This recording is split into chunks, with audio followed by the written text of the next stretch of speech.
Owen lived on the gritstone, which has its own character and beauties, and, as he had told Lou more than once, he was content that the limestone should be some way off, within walking distance, but still a sensible journey. It was a zone he could set off for and come into, a country of rock that changed from almost black through grey to white under the fleeting weather.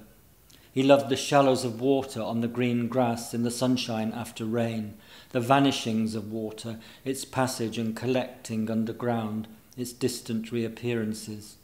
All that and more, he said, much more. And not that I don't love where I live. Lou had gone there once to Owen's house on the gritstone, uninvited, or at least without warning him. He had often said to her, "Call in if you're ever that way."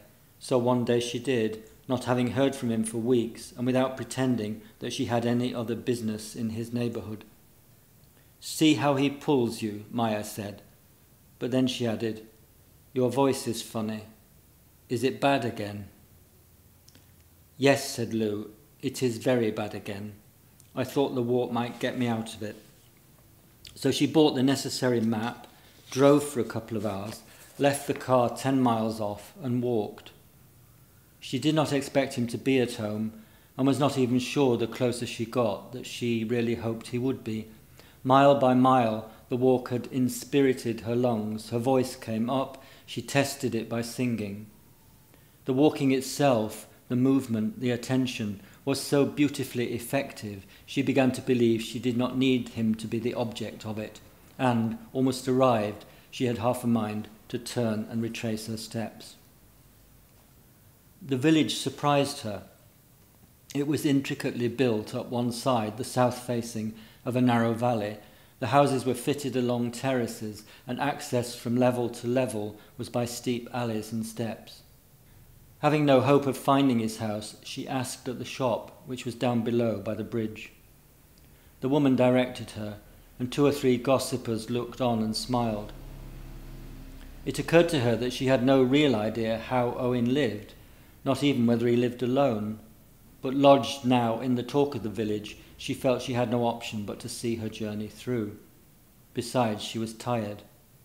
The directions were inadequate. 2 levels up, she had to ask again.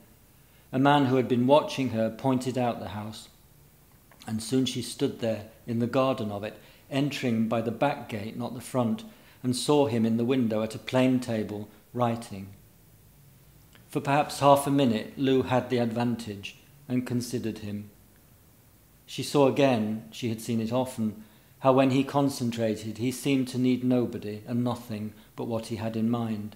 He seemed in a circle of his own, and she stood outside viewing him through the glass, banished. But then, not enjoying her advantage, she made a small movement of her hand so that he looked up, saw her, and she saw him not just surprised, but at a loss, bewildered, fearful, as though appearing suddenly in his garden in the sunlight, she was a phenomenon against which he was quite defenceless. It shook her to see him like that, and deeply confused her feelings. By the time he opened the door, Owen had composed himself. But she had seen him strangely and differently. He knew it. She could see it in his eyes still, anxious, curious what she might mean by her arrival. But he welcomed her in, and watching him closely, Lou judged his warmth to be sincere. They stood in the kitchen, which was clean and bright, everything purposeful and in order, no clutter, nothing lying around. In style, the larger room, where she had watched him writing, was much the same. There were many books, but neatly shelved, a few pictures, but with space around them, a plain brick hearth, nicely proportioned, with a fire laid in. Lou realized that she had always supposed he would inhabit such a house. It fitted her idea of him, that he was self-possessed, needed nobody, had things to do in a house conducive to doing them. But perhaps he lived like this by an effort of the will, by concentrating, by not allowing himself to be distracted. If so, then his discomposure, his look almost of panic when he saw her in the garden, must be counted a lapse, which he would duly make up for. But how courteous he was, how glad she had sought him out. She must stay the night. In the morning he would walk back to the car with her. They would have at least half the day together. Such a treat. Lou watched him. He encouraged her credence. There was one spare bedroom.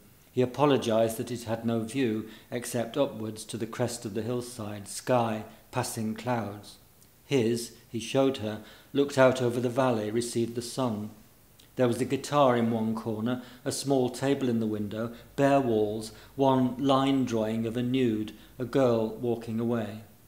The bed. The room was like a bed sit within the house, as though he could withdraw there to a sparse place and be content. So, she thought, he lives alone, the way a man will live who is purposeful and self-reliant. The word economy occurred to her, not as meanness, not even as thrift, but sufficiency, the parts fitting and belonging like the features of his face when he was attentive in a conversation or set on a purpose, like his clothes, his body, his quick, decided walk. Why should he want her or anyone else? He gave her a clean towel and she went for a bath. After it, back in her room, she wondered whether to change or not, and did then, into the red dress that hardly crumpled in a rucksack. Supper was cooking. Lou heard Owen on the telephone in the kitchen. He seemed to be making an arrangement. She stood by the hearth and looked at the two photographs that were the only things on the mantelpiece. Two young women, one from many years ago, in a loose dress patterned with what might be jasmine, the other modern, in the same style of dress, doubtless from a charity shop. Owen came in. "Have you had to rearrange your evening because of me?" she asked. "Yes," he said, "and I'm glad. I was supposed to be keeping watch tonight, but I've swapped my shift. I'll do it tomorrow." "Keeping watch?" "The lady's slipper," he said. "There's a patch not far from here. I'll show you in the morning if you like. The last or the first, it depends. We have to guard them all day and at nights. People know and would come and dig them up." "So you lie out under the moon and stars and keep watch?" "It's my job," he said. "Sort of. Once it was Osprey's, now it's the lady's slipper." "I see," said Lou. Then Owen said, "Can you see any family resemblance?" He nodded at the photographs. "Yes, I can," said Lou.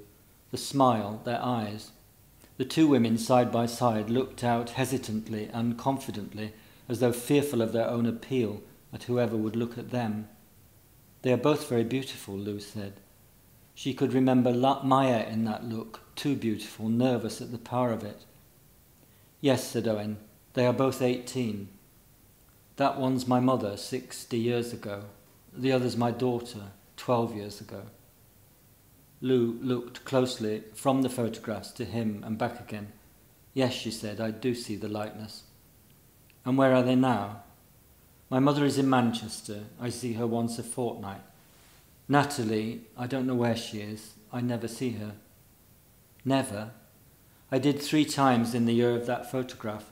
I stood outside her college and watched her go in, but never since. I was afraid she would notice.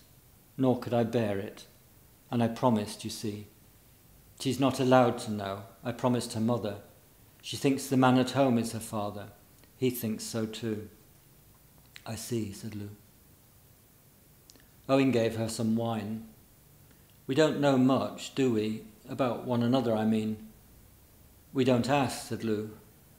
"I would always tell you if you asked."